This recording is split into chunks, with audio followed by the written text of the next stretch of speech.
Hey there. Hey, good evening, everybody, and welcome to our show. We call it Tournament Horse Racing, and it's brought to you by Broke Guys Handicapping. My name is Rich Sharp, and here's how it works. We've broken the horse racing calendar into four separate tournaments, and each tournament consists of approximately 10 racing days. I think we're on like racing day like number 7 right now, guys. We pick four races from each of those racing days, and we compete against each other for prizes. We have four horse players, and each player will make a mythical $2 win place bet on each of the four races that day. We measure return on investment, or ROI, if you like to call it that. So the horse player with the highest ROI after four races wins that race day, and the horse player with the highest ROI after 10 weeks is the winner of that tournament. At the end of the year, we're going to have four individual tournament winners and one year end champion. That's based on total return on investment for the entire year. And that's how the tournament works. And now it's time to introduce you to my friends and to the horse players for this show. I'm going to go in time zone order. I'm going to start all the way out on the East Coast in Staten Island, New York. That's my good friend, Ray Tirado. Ray, how are you, my friend? How you guys doing? Happy Friday. Happy Doing Friday. well. I'm doing well. Thank you. All right. I'm going to come back out to the West Coast and let me introduce you to my neighbor to the south of me. He is coming to you from Temecula, California. Joe English. How have you been, my friend? Not bad, Rich. We're paying 5.30 something for gas a gallon. I guess I'm doing all right. Yeah. No Yeah, comment. 70 And bucks. Hit me. last but not least, the newest member of our horse racing family. He's also my friend, and he's my neighbor to the north. He's from Menifee, California. Stephen Newsom, how are you? I'd do a lot better if we hit something this weekend. Yeah. Well, Got to pay for gas. you Gotta got to pay pay for for gas. gas, man. All right. Okay. I was Okay. saying, I chucked in 70 Then, bucks the other then nothing to 5 odds. You can't do that and pay for gas in this town. day. That's true. Yeah, Yeah. all right. Well, so for the California players, we definitely have a theme on the evening, and for all of you across the country, I hope gas prices are keeping you too down. At least I'm hoping you have a few shekels left to go ahead and place at the racetrack. Um, before I introduce our racetrack for the evening, I just want to make a reminder to everybody that Joe, Ray, Steve, and myself, we are all friends.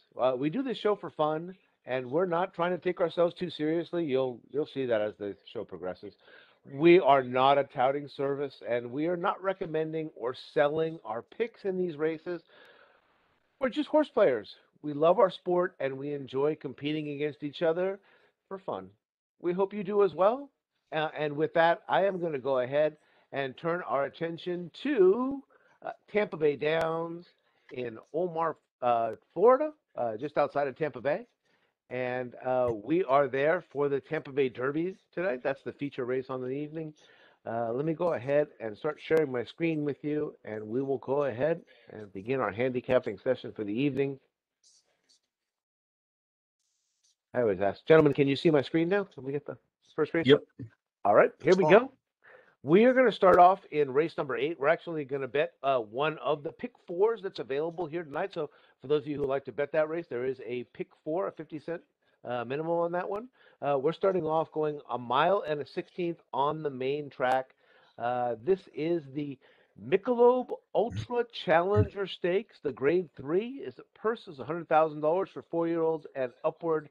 And your morning line favorite is in post number 4. I apologize if my computer's freezing there for you. Let's see if we're moving up correctly. I apologize there. Dynamic One, trained by Todd Fletcher. He's back there.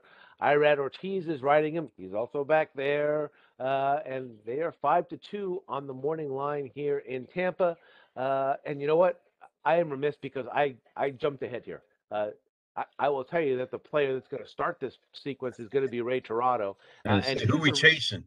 I was gonna say, and here's the reason that it's gonna be Ray Tirado is we do this show weekly, and last week we were back here in sweet home Southern California.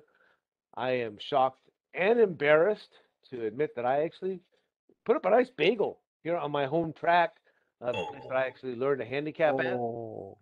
Ray Tirado, our season winner, manages to nudge out Steven Newsom there. I think that's the oh and the ah that you hear there. Oh. They both had a But we nice don't see hit the there. Yeah. we don't see the results. Yeah, I was going to say that that's a mare or that's a mare, as the race caller called it last week like that. Provided Steve and Ray both with a nice little hit there in the first race, and then Ray came back with Space Traveler. Him and Joe, excuse me, both had Space Traveler, and that's what differentiates Ray and Steve on that particular week. Put the check mark into Mr. Tirado's column. Nice play there by Mr. Newsom as well. And then as we look here on the season, can you see everything here, Ray? No, we don't see the We can't see the season. we don't see yet. the, Let's the, see the it. results. We Oh see the boy, you know form. what? Let's see. Let me see if I can't figure out what I've done here. Uh-oh. All right, can you guys see me again? No, we can't see you at all. Uh-oh, let's see. Yeah. Oh, there we go. Okay, Okay. nice. Can you guys see my screen again? Something's starting to come. Delay. Yeah. There you go. There it You is. see it now. Now you can see it. Here it is. Yeah. Yeah, yeah. Okay. And so Ray takes the win there at Santa Anita Racetrack. And again, adds to his, and you can see the season total there. Ray's got 2 wins on the season. Steve also has 2 wins. Of course, we measure ROI or return on investment. And Ray still has about a $57 lead over Steve, and just about $100 lead over me. I'm just kind of just dangling down there at the bottom. And again, if it didn't come across before, this was our total here for the previous week at Santa Anita. Again, Ray taking just a slim lead over Steve by $3. But Mr. Tirado, you are ahead on the season. All right, let's see if I can keep my computer running long enough here so I don't interrupt this anymore. And again, we are back in that Challenger Stakes down here at Tampa Bay Downs. And Dynamic won. And Ray, because you took last week's victory, you are the leader. You get to go first in race number 8. All right, thank you. Let's see. It's a great 3 here. I tried to stay away from the 2. I mean, they're the 2 good horses, Grace Honor, Dynamic 1. They're coming off playoffs. I don't know how much cranked up they're gonna be, so I'm taking a shot with number 9, Cody's Wish. Looks like a nice horse. Raced last year as a 3-year-old, basically maiden in high allowance races. Now was a 1 and 2. So it looks like he has some talent. He's out of Curlin, Godolphin, 3 wins in a row, and this is just basically what you call an acid test for him against better horses. And I think he might. He looks like he's going to be a good older horse. So I'll go Cody's Wish, Louis Sires, and Billy Mott. Usually gets these horses from 4 years old, 5 years old, and they develop very quickly for him. So I'll go with Cody's Wish. Okay. 8-1, Louis Sires on the outside. Who's next? And Steve. actually Joe. We're Joe? gonna Okay, go. Joe. Yeah. Joe, you're next. Oh, thanks. I am also staying away from the favorites, in part because of the layoffs, like Ray mentioned, but it's also because they're both stone closers and they're both going to be at the back of the pack. And if the track is supposed to be off tomorrow, with at least the weather forecast is calling for lots of rain in the morning, I'm going to horses that want to be closer to the front. Won't get that mud caked on him. And actually, I'm going to the horse that I think is going to be the speed of the speed in this race, and that's the 1 Wolfie's Dynaghost. He's got the speed. He's probably faster than I thought. There was one other horse that might be able to go early, but he's not as quick early on figures. Paco obviously is under a microscope right now. He's hopefully he'll be on his best behavior and not get crazy out there and do something to mar this day. But the horse is coming off 2 straight wins. He's 10-1, and Tom Albertrani over the last 5 years has won 11% overall, but 18% while he's been racing at Tampa. So again, speed, trainer who likes the track, 10-1, and the rail. I'll go with Wolfie's Dyna Ghost. Is it Steve, I guess, who's next, Rich? No, actually, we're actually going counterclockwise tonight. Okay. So Ray went first, then you, then me. Okay. And so let's see if I'm not mistaken. I am all the way on the outside. I'm actually even on the outside of Ray. I've got Cheryl Spite, Roger Affeld, and Emma Jane Wilson connecting here and things like that. You know, I guess if you really like those numbers and like that, you can look at them as being 50%, although they've only raced together twice. I like the pattern for the horse here. We're on the turf, and the horse is coming off of 2 victories, kind of stepping up in class. From an optional claimer for non-winners of 2, and then right into that Tampa Bay, which was a grade 3, wins both of those races. That last one was against 12 horses, just mind you there. So that's all the way out there on the outside. And Cheryl Spite, obviously, why Spitestown, again, kind of that Woodbine connection. Joe and Ray, you guys both know, I always have a penchant for those Canadian horses that came from Woodbine. And even though I don't follow that circuit as closely as I once did, that's where Emma Jane Wilson came from. Obviously, that's where Roger Affelt is kind of a legend at. And seeing him having the confidence to bring this horse down here to Tampa on Tampa Bay Derby Day, I went with Cheryl Spite. I've got the 10. And Steve, you're going to get to take us home in the first race. All right, I'm going with Greatest Honor, the 3. Jose Ortiz on board. Horses won 3 of his last 4.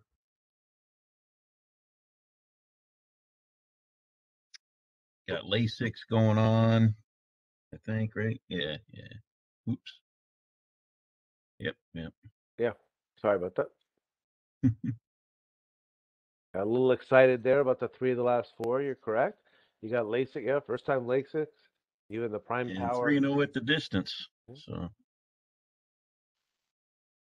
Yeah, he was one of the horses Epic. going for the Derby last year. Yeah. Yep. Something happened. He was been out. Get shug, you get and tap it. All right. And let me go ahead and log those in for us here, gentlemen.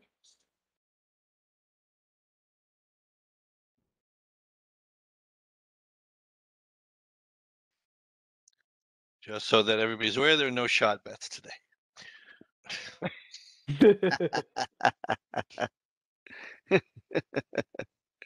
Though I thought about it briefly. All right. Well, like I said, I'm merely trailing Ray by $100 coming into today, so I should be swinging for the fences like Dave did last week on TVG, the NHC champion in the tournament that they ran on TVG last weekend. Mm-hmm. All right, let's move along to race number 9. This is going 1 mile and a 16th on the turf. It's the Florida Oaks, which is a grade 3. The purse is $200,000 for fillies 3-year-olds only. And your morning line favorite is out there in post number 9. I should have learned this name based on the fact that we've seen her for the second time here on Broke Guys Handicapping here on Tournament Horse Racing. But I believe that's Embatus, trained by Graham Motion and ridden by Manny Franco. Horse is 3-1. They're on the Tampa morning line. And Mr. English, you're up first. Yeah, this was a real competitive race. It can go a lot of different ways. I decided to go back to a horse I went to the last time we were at Tampa. The 7, A Little Love and Luck. She won a stake on the turf last time she ran on the turf back at Gulfstream Park, and she beat subsequent grade 3 winner Opalina, who came back to win the Here Comes the Bride at Gulfstream. I think it was last weekend. She wasn't embarrassed finishing behind Nest, who's one of the leading candidates from Florida to go heading towards the Kentucky Oaks. And the other reason I like this horse more is because Mike Deeney is Mike Deeney, and he's not Chad Brown. And I think you might actually get 7-2 or more, because I think anybody who thinks you're getting more than 5-1, you're getting 5-1 or 9-2 on either of the Chad Brown horses when he's winning at 45% at Tampa is smoking crack. So I'm guessing A Little Love and Luck may actually get me 7-2, and I'm going to guess the Chad Brown's horses. One of them is going to be the favorite anyway. So, like I said, I'm going with the 7. I'm going with the little Paco magic, Paco double tomorrow at Tampa. So, the 7 for me. Rich? Does it have to be crack? I mean, Craig, whatever. Yeah, Okay, a little wax. your Yeah. drug of choice. How's that? Yeah, Whatever you're Yeah, already cannabis. addicted to. I don't think we have to get all personal about exactly what it is that we prefer to smoke. But, Again, whatever it is you're addicted to. How about that? okay. In spirit of that, I am actually on the 3, which would be one of the 2 Chad Brown horses, the one that's ridden by Irad Ortiz, which for some strange reason is actually listed at 5-1 on the Tampa morning line, which makes me wonder, did I miss my calling as a odds maker in Florida or Central Florida, I guess I should say. Yeah, there's no way this horse is going to go off at this. There's no way that I'm going to catch Ray by betting even 5-1 shots or even 2-1 shots or 3-1 shots. But for those of you who listen to the rules of the contest like that, we are competing for something overall for the year.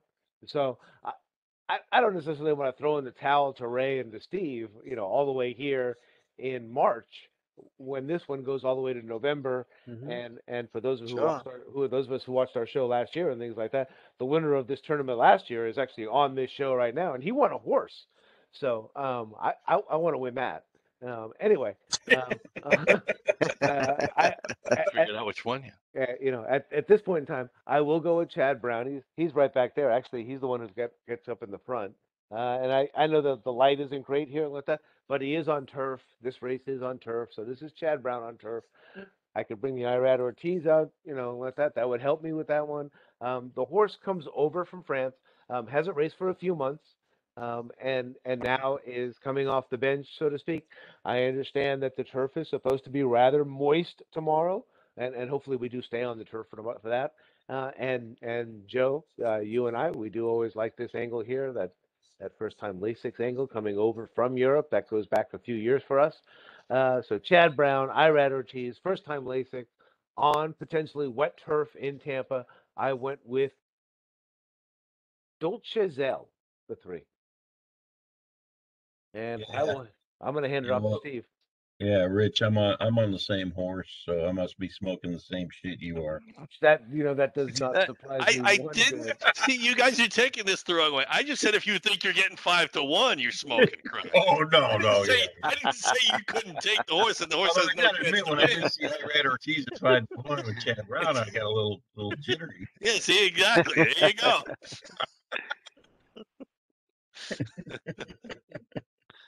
Yeah. Anyway, yeah, for all the same reasons and probably a few more that Rich said. So up to you, Ray. Okay, at 20-1, who I like. Actually, you know what? I'm on the other Chad Brown horse. He's 9-2, but he's facing winners for the first time, so I think I might get a price. Hopefully, Spicer. Actually, they both are. Yeah. So Yeah. I mean, short layoff. He won ran 2 races on turf in New York. Pretty good figures actually. So I think he'll definitely improve. A little layoff. Looking for better company. Picking horse that I picked that's gonna step up in class. So I'm hoping that these horses can improve and do better than the last time against now better company.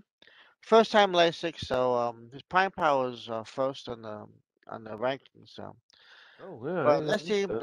Chad Brown. I mean, those figures at Aqueduct are pretty decent from I've been following. So we'll take a shot with this horse. Maybe she'll be able to come off the bench and do well.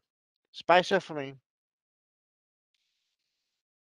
And before I plug those in, can I just point out that Ray's got like $100 lead on me, and he's still out there blocking with like 6-1 shot, 9-2 shots. Yeah, but there can only be one winner. See, well, it's funny because Rich, I think at least at this when we're at this point in the contest, I think Ray should always go first. I think we should just go in order of whoever's first goes first, whoever's second goes second, so that Rich, Yeah, maybe so that he for can't block you. You could for the you show. could just say, okay, I'll just not take the horse that he takes. But anyway, we can discuss that off. We can discuss that Yeah, later. it's Yeah. The rules committee meets a little bit later. 7, 6, 3, 3. Well, I honestly think the object of just to try and get as much dollars as you can. Every little yeah. Oh dollar yeah. helps. Yeah. Because at the end of the Oh, year, like sure. I Yeah. said, No, I No, if no, like that's I why said, I'm if I still gotta pick a taking 2 to 5 just shows and thinks gonna win, he's just gonna give me just 280. I go home. Yeah, just like Rich says, it's not yeah. Every just little it's dollar not. helps. I mean, Oh yeah, I'm almost at the point where I'm conceding. So it's like, but like Rich said, it's a year long thing. It's not yeah, sure. No. yeah. just for this quarter. That's fine, but Oh no, you hit a few I 10 to didn't 1 win. shots. I didn't win any of them until the last quarter last year. So Right. Yeah. Yeah. Yeah. And there's a difference between a bobblehead and a horse. So, let's be real.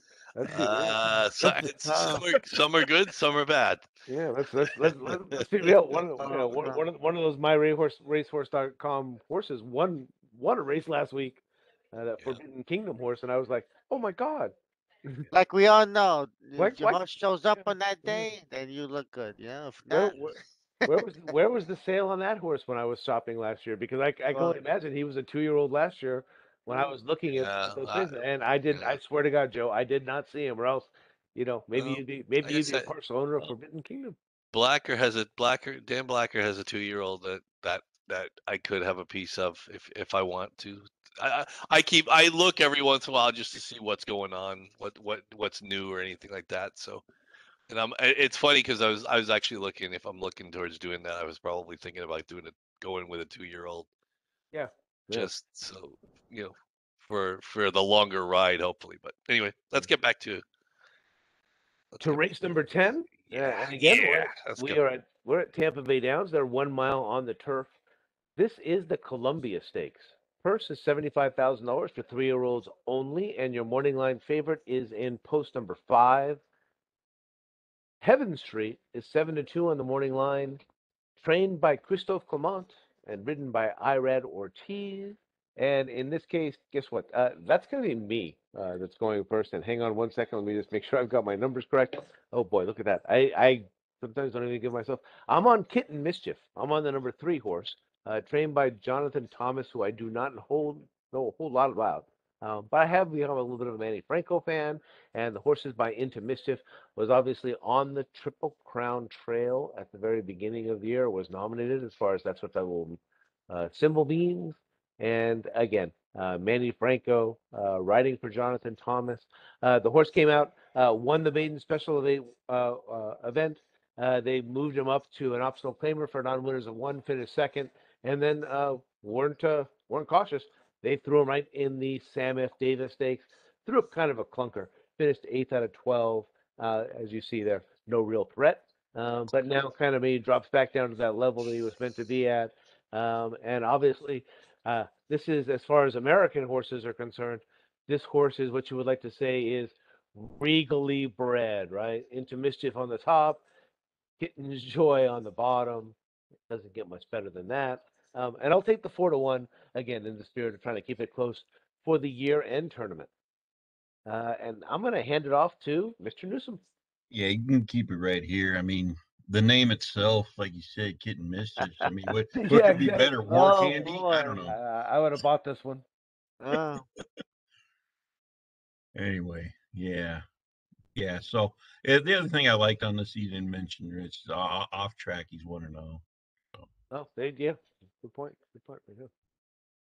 anyway, Right. yeah, I don't have anything else to add there, though. Again, Ray, we're going in the opposite direction. So kind of like if we're over in Hong Kong or Australia, this one goes to you. Joe, it's up to you. Uh-oh. I'm on the 3. We might single this race. Here we go. Kids Mitchell for me. First time turf. Hello. They bet actually this horse bombed out. I mean, I guess they had a choice between the Tampa Bay Derby. They figured let's go back against easier company on the grass, see how he does, and like you said, Steve, if they take the race off the turf, this horse also won in the mud, so it's like a double option, and the fillies are pretty well. So Augustin stables are pretty well known for big winning some stake races on and off. So and Jonathan Thomas and Franco. So yeah, Case Mitchell for me. Are we getting single? I'm glad there's a little. I'm glad I'm here for a little. What's the word I'm looking for? Variety. Diversity. I mean, oh my God! Seriously, all three of you on this? I mean, what is this? 1-5? I mean, Nah, I don't know. just on this show, I guess 1-5. Yeah. I'm gonna go. I decided to go with a 6. Fort Washington. This is more a trainer angle than anything else. Chuck McGahee, over the last 5 years over the turf at Tampa, is a mere 14 for 42, 33% is not bad. And not only that, with maiden winners last out at Tampa, he's 4 for 5, which is 80%. Now the thing is, those winners have all been really well bet. So I don't expect this horse to get to the point where he's that well bet. Maybe I'm wrong, but I see a couple of nice bullet workouts too at Payson Park.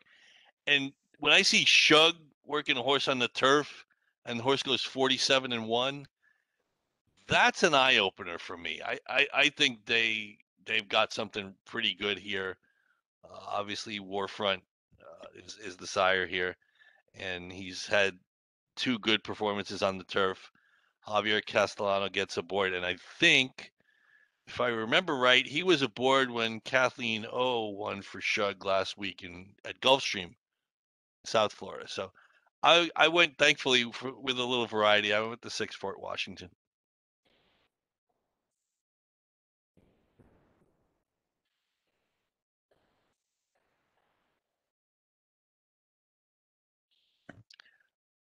And Rich, just so that you're aware, I'm on the 1 in race 8. Thank you. Oh, there we go. I'm sorry. You know what? Yeah. No, it's Yeah. all good. Yeah, you know what I did? You put 8. You put the number of the race there. The number of the race. Oh. It's all good. All right, and we are moving along to the feature. I'm trying to. Is this the first of the 100-point races, or is this a 50-point race? No, I believe this is a 100-point race. I believe this is one of this is the very first of the 100-point races for the Kentucky Derby. Yeah, I think so. Yeah. This is the Lamb South Tampa Bay Derby. Grade 2, purse is $400,000 for 3-year-olds only. Again, there are 100 Kentucky Derby points on the line for the winner, 50 for second, 20 for third. The Tampa Bay 10 for Derby, a fourth. 100-point race.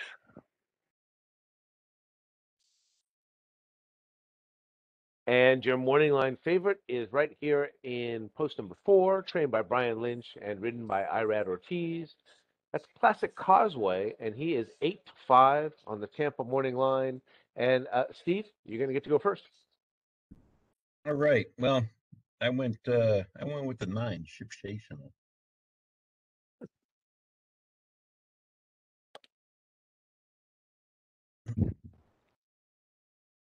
All right. Yeah, I don't know anything about Edward Barker. Got Manny Franco aboard. They're winning at 25%, just on 4 races though.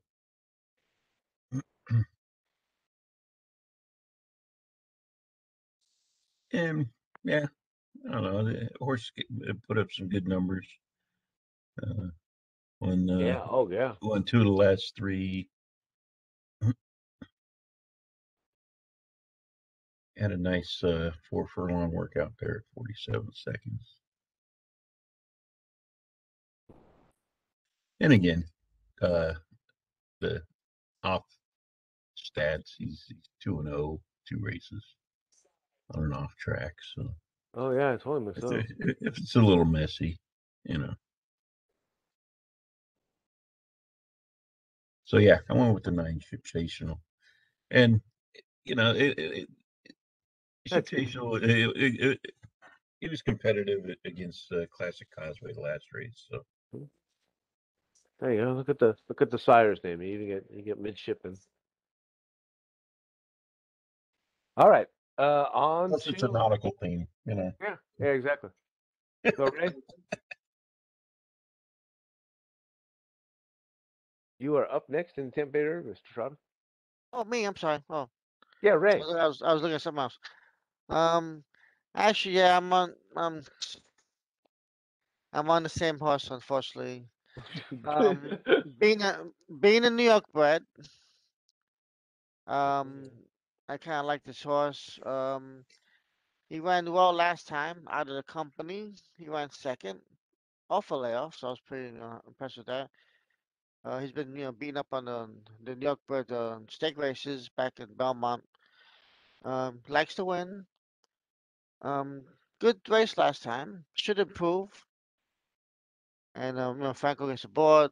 Edu Barker is a trainer, and races between Finger Lakes and Belmont in the New York area. So, but I think he'll improve, and he had a good workout. So, sensational for me. Also,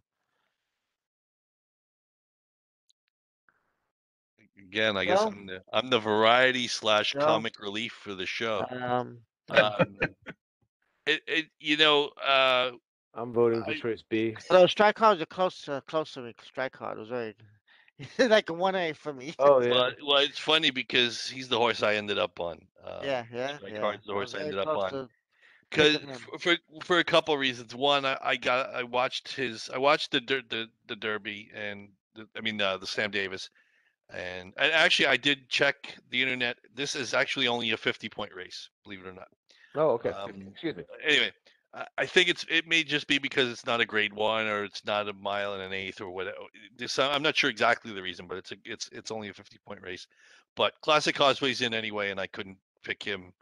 I just don't know that he can run as well as he did last time. But Strike Hard was wide throughout that last race, and I think he'll benefit from it. He ran. It seemed like he was 3 wide on the first turn. He was anywhere from 4 to 6 wide on the second turn, and he didn't run badly. He kind of flattened out late, and I guess I can Yeah. expect that for considering what kind of trip, what kind of post positioning he had. Between that and the fact that he moves to Luis Saez from Lionel Reyes. And when you see a small barn getting Saez in a stakes race, especially a Derby prep, it's kind of the thing. I think they might be a little bit more aggressive. He's got a better post, so he shouldn't be as wide as he was last time. So I'm hopeful that he can at least make up some of the ground on Classic Causeway, and maybe he'll run second. And if Classic Causeway wins at even money, 6 to 5 or whatever he's going to be, and Strike Hard runs second, I'd accept that. So the 7 for me. All right. Well, Rich. I've got a little variety in here. So, I'm a little spicy and things like that. I went with just a second time starter, and he is nominated, of course.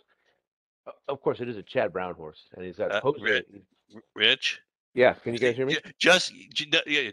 I'm gonna just like you, we don't pay attention to your emails. You guys don't pay attention to my Twitter. This horse Oh. will not. This horse is being scratched tomorrow. Oh, he is. Because of according to the tweet from DRF's Dave Grinning, it's because of the post position and because of the sloppy track. So they're going to try and wait for another spot. I will go to my backup choice and I'll go to the 8. This is the Todd Fletcher horse, and he's got Javier Castellano aboard. And he did win his maiden special event all the way back in August there at Saratoga. One of those $100,000 maiden special event affairs that they have at Saratoga, and then came back and won the Iroquois, and then headed to the bench. Has not raced in 5 months. Fletcher's got good numbers with that. He's not 26% as far as having horses away. I imagine he wouldn't put this horse in there. He's got Castellano aboard, and they do hit 33% together. And so I will take the 9-2. Again, not as exciting as the 10-1 shot that I initially had on there. But I will go with the 8. It's only exciting when they win, Rich. Doesn't matter the odds. Yeah, yeah. 4 to Trust me. 5 or 40 to Trust- 1. Trust me. They don't trust win me. and they It's a don't nice, compete. It don't it's a matter. nice backup to have Major Yeah. General Yeah, no, trust me. in the war. After what I saw tonight, without you, no argument whatsoever. All right, there we go. That's the those are the 4 race sequences. Have I got those correct for everybody? Yes, sir. Yes. Go ahead and come on back to you guys. Yes, mine were correct. I was looking at something else. Sorry. There we go. All right.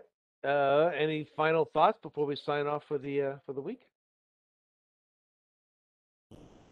Joe, I think Break Good next luck. week, right? And then and then fairgrounds after that, correct? let me take a look here. What do we have scheduled for next week? Yep. I thought next Break, week was a man. We break. should find. Yeah, I think we do take a break next week, and we will come back the following week on March the 26th for the Louisiana Oh. Derby and the Fairground Oaks, and that is definitely the start of the 100-point races. Yeah, because I don't think there's any Triple Crown preps next week. If there are, I don't. I mean, maybe Sunland Park or something. I don't know. I would imagine that had to be the reason for the break. Yeah. Would have been a kind of because they change. a lull in the racing calendar. Which Yeah, because they changed the Florida Derby to later, and We can always do 12 claimers. An trust me, allowance. we were betting Australia 10 national. courses. So. Oh, Australia, you go. Los Alamitos. you're scraping now, pal. Oh. All right. Before we digress here, let me go. Let's go ahead and wrap this up for the Sam audience. Houston. All right, so All you right. guys, it's always a pleasure to handicap with all 3 of you. Yes, it is. Always. We always have a good time. We always laugh. All right. For everybody that's out there watching, for Steve Newsom and Joe English and Ray Tirado, my name is Rich Sharp. The show is called Tournament Horse Racing. It's brought to you by Broke Guys Handicapping. Good night and good luck in all of your horse racing bets. Good night, everybody. Good night. All right. Good night. All right.